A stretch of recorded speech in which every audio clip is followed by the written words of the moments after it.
சொல்லுங்க பாப்பா. அத்தை. அஞ்சல. அதுவும் இல்ல.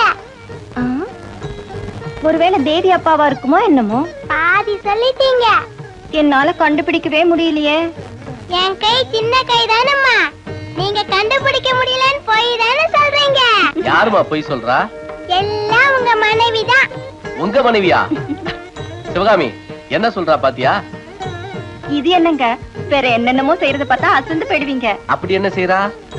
எல்லாரோட பேரையும் சொல்றா, எல்லார் மாதிரி செஞ்சு காட்டுறா. தேவி கண்ணு எங்க அப்பா பேரை சொல்லு. அப்பா பேரா? நட்டாஜி. அம்மா பேர் என்ன? சிவகாமி. பாட்டி பேரு? ராஜம்மா. சித்தப்பா பேரு? பாலு. அப்பா எப்படி உட்காருவாரு? அப்பாவா? அம்மா எப்படி உட்காருவாங்க? அம்மாவா? நீ எப்படிமா உட்காருவ? நானா? நான் எப்படி உட்காருவேன் தெரியுமா?